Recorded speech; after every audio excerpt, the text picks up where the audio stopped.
On the way to the hospital for an abortion, someone pressed a survey into my hands. If you could go back to any moment in time, when would it be? I thought for a few seconds, then wrote my answer in careful letters.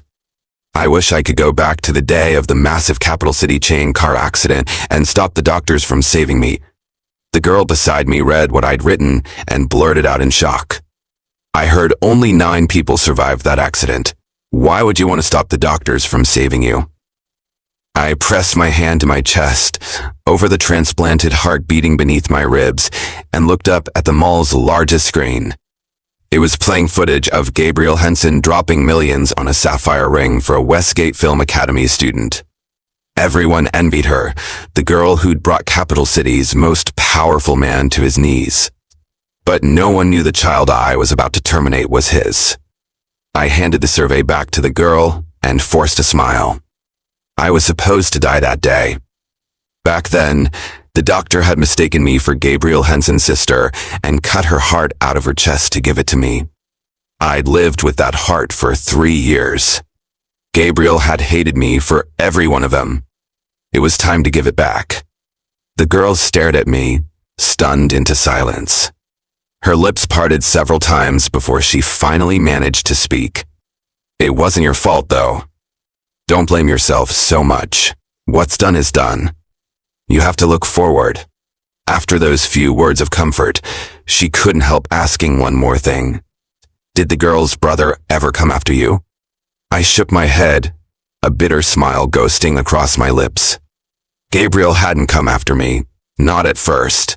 He'd done the opposite, comforting me more times than I could count. Every night I spent drowning in guilt. He caught the red eye from Wall Street just to be by my side. When the medication made me throw up until there was nothing left, he drove 20 miles in the middle of the night to buy my favorite shortbread cookies. I thought Gabrielle Henson loved me. Then came our first anniversary, and he brought another woman home. After they were done in our bed, he looked at me with those cold, flat eyes while I sobbed until I couldn't breathe. Jessica Pruitt, if you and Bridget Henson hadn't swapped jackets that day, the doctor never would have mixed you up. He never would have cut her heart out and given it to you. Bridget was sheltered her whole life. She'd cry over the smallest scratch. Do you have any idea how much pain she was in when she died? Jessica Pruitt, you're going to spend the rest of your life atoning for what happened to Bridget. Gabriel's vengeance, when it finally came, was savage. After that night, he brought women home constantly and forced me to watch every second of it. He let those women hurt me again and again. They locked me in a sauna for 3 days and 3 nights. They tied weights to my legs and threw me into a frozen lake. 3 years and I was done. If Gabrielle Henson hated me so much for taking Bridget's heart, then fine. I'd give it back. Clutching the signed abortion consent form, I walked into the hospital where I'd already tried twice to schedule the heart removal surgery. The doctor frowned the moment he saw me and refused on the spot. Miss Pruitt, I've told you before, you're still pregnant. We can't perform a heart removal while you're carrying a child. I didn't argue. I set the abortion consent form on his desk. I'm having the abortion today. It won't interfere with the heart removal. But once we replace it with an artificial heart, you'll only have a year to live. Why put yourself through this? And the father has a right to know. Did he agree to the abortion? Would Gabriel agree? The doctor's words pulled me back to a few days earlier. I'd been so excited, clutching my ultrasound results, rushing to find Gabriel. Instead, I overheard one of his friends asking him something. If I got pregnant, would he still keep punishing me? Gabriel went still for a few seconds. Then he tipped his head back and laughed, as if he'd just heard the funniest joke in the world. Pregnant. Pregnant is good. Jessica Pruitt owes Bridget a life. She can pay it back with the child in her belly. Once she gives birth, I'll cut the baby's heart out right in front of her. Gabriel's words drove into my chest like a steel blade. Memories churning, I pressed my hand to my stomach, tears streaming down my face. This baby has no father. so it wouldn't affect the heart removal surgery. The abortion took an hour. When it was done, I scheduled the heart removal just as I'd planned. 1 week from now. Walking out through the hospital doors, I pressed my palm against my lower abdomen and took slow, measured breaths. I swallowed the painkillers in a hurry. Then Gabriel's call came. Jessica. 10 minutes. Golden Horse Club. You know what happens if you're late. I shoved the surgery form into my bag and hailed a cab to the Golden Horse Club. The second I walked in, a ball slammed into my face. Gabriel, you called it. It really is Jessica. Almost thought we hit the wrong person. Someone laughed and carried the ball away. A sharp sting tore through my nose, and the thick taste of iron flooded my mouth. Blood dripped onto the white carpet, 1 drop at a time. I wiped my nose clean the way I always did, then walked over to Gabriel. His shirt was open, lipstick marks visible across his bare chest, a girl curled in his arms. He swirled the glass in his hand and let out a low scoff when he saw me. You came. I lost at cards again today. Drink this case of beer for me. I looked at Gabriel and forced a smile. Without hesitation, I grabbed a bottle, tilted it to my lips, and drank. The bitter, biting liquid burned all the way down. The pain blurred my vision. Less than a minute, and the bottle was empty, my stomach heaving. But I didn't stop. I wiped the foam from the corner of my mouth and reached for the next one. The moment my fingers touched the ice-cold glass, a sharp pain seized my chest. I dug my nails into my palm and tried to sit down on the couch to steady myself. Someone kicked me off. Thud. My head cracked against the floor. I nearly blacked out. When I pushed myself up again, the room erupted in laughter. Gabriel sat in the center of the private room, a faint smile resting on his lips. Enough. The room went quiet. He walked over to me, step by step, and pulled me to my feet. Then he reached into his pocket and took out the sapphire ring from the auction. Its brilliant blue caught the light and scattered it in dazzling fragments across the dim room. Gabriel fixed his dark eyes on me and lowered himself to one knee. Jessica, will you marry me? I hadn't even processed what was happening. A mocking smile split across his face. You've imagined this a million times, haven't you? Probably rehearsed exactly how you'd cry when you said yes. Too bad, Jessica. This ring was never for you. It's for her. Gabriel pointed casually at the girl beside him. She wore a white dress, her cheeks flushed pink, her eyes bright and clear. I knew who she was. The college girl from Westgate Film Academy he'd been keeping recently. Ida James. Ida, give me your hand. Gabriel slid the ring onto Ida's finger and laced his fingers through hers. His gaze drifted to me, heavy with contempt. His other hand curved gently around Ida's neck, and he leaned in to kiss her. The room broke into whistles and cheers as they kissed. I clutched my aching chest, and my tears fell freely, lost in the noise of the crowd. An hour later, Gabriel's party ended. He carried Ida to the car, then rolled down the window and spoke to me with that easy, practiced tone, as if what he was about to say was nothing. Jessica, it's 1 a.m. You're walking home. And make sure you take the route past the old accident site.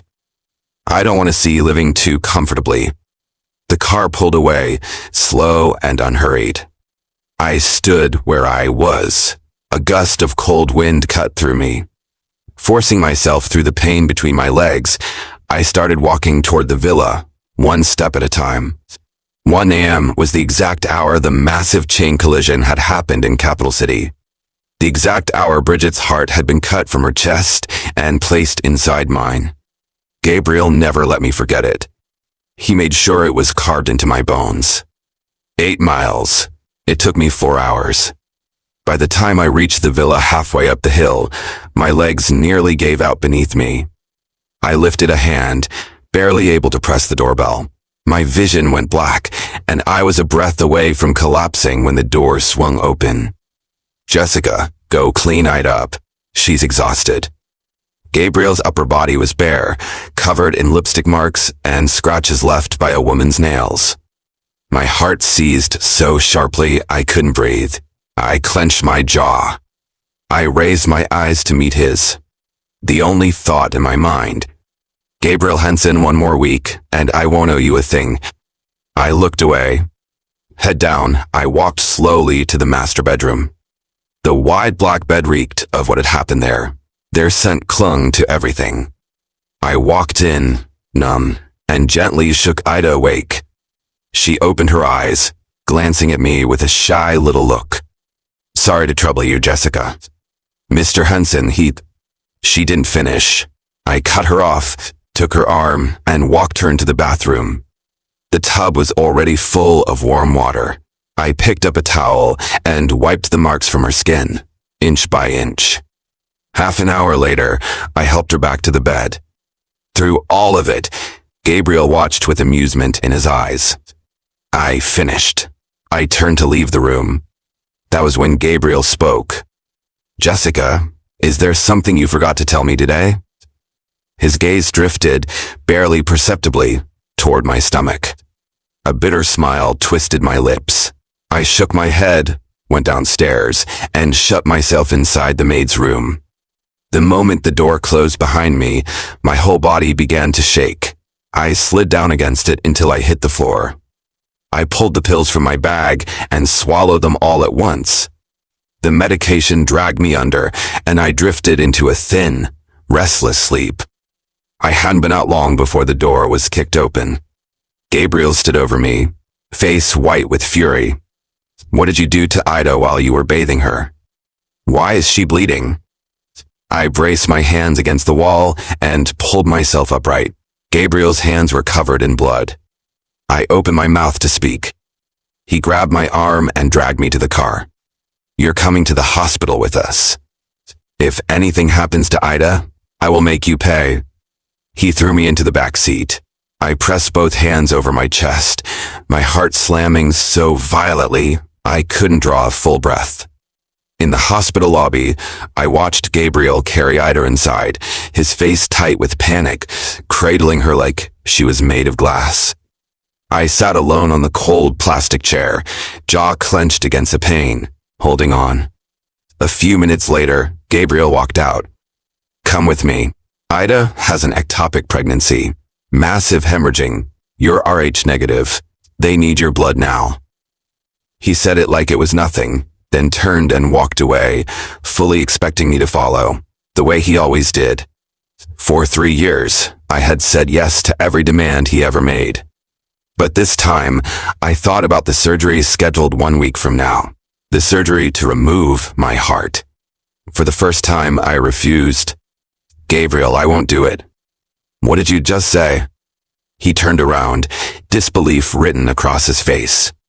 Once it registered, his lips curled into a scornful smile, and he leaned against the wall.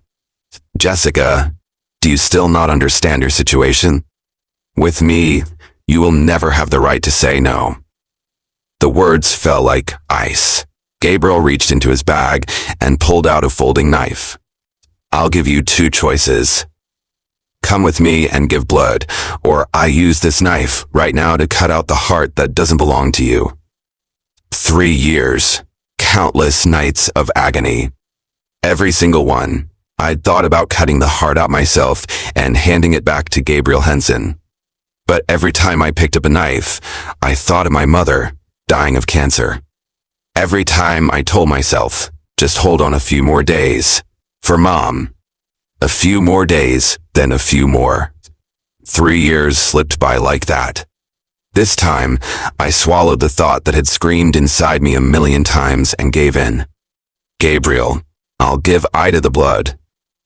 3 full bags of blood drained through the 4 line and out of my body. Cold crept in from everywhere at once. I couldn't stop shaking. A low hum filled my ears, drowning out everything else. Just when I thought I was about to die, I heard Ida's voice, surprised and sheepish. Mr. Henson, Jessica's health isn't great. Can she really afford to give that much blood? The doctor said it was just my period starting unexpectedly. You really didn't have to go to all that trouble. The moment Ida's words registered, they detonated inside my skull. I turned to Gabriel in disbelief. Tears slid down one by one, and the world went black. When I opened my eyes again, I was lying in a hospital bed. Nurses were squealing somewhere nearby. So romantic. The CEO of Henson Group rented an entire luxury yacht to propose. I forced myself upright and pushed open the door. On the big screen in the hallway, a video was playing. Gabriel proposing to Ida. He was on one knee, eyes full of love. The sight dragged up words Bridget had once whispered to me in secret. "Jess, my brother likes you. He even asked me behind your back what kind of proposal you'd want." Back then, I'd told her. I wanted a proposal on a yacht. Gabriel had done exactly that, just not for me. A sharp pain tore through my chest. My phone buzzed with a surgery reminder from the hospital. "Miss Pruitt, your scheduled surgery time is approaching. Would you still like to proceed?" I walked out of the crowd and typed my reply. "Yes, da." That afternoon, the heart removal surgery went smoothly. When I woke in the hospital bed again, a steady mechanical pulse beat inside my chest. The artificial heart. It didn't spike with grief. It didn't race with anguish. I finally didn't have to hurt for Gabriel Henson anymore. Tears leaked from the corners of my eyes. The phone on my bedside table rang. "Jessica, Bridget's death anniversary is in 3 days. You remember what you're supposed to do, same as every year." Gabriel's voice on the line was cold, matter of fact. I turned my head and looked at the heart sitting in the ice bag beside my bed. Then I answered, quiet and even. "I remember." Bridget had loved extreme sports. Every year on her death anniversary, Gabriel and his circle of friends forced me to attempt one. 3 years of it.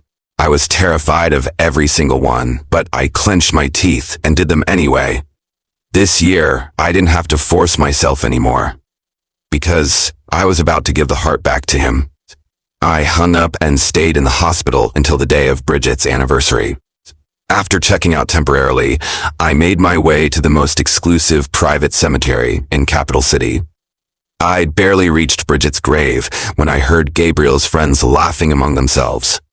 "Gabriel, we picked out an extreme sport this year that's absolutely insane. Guaranteed to make Jessica wet herself. You better not go soft on her when the time comes." Me go soft? Why would I go soft on the woman who killed Bridget? I wish she just dies so we could cut Bridget's heart right out of her. Gabriel's scornful laugh carried through the air beside me. The artificial heart inside my chest no longer sent stabs of pain.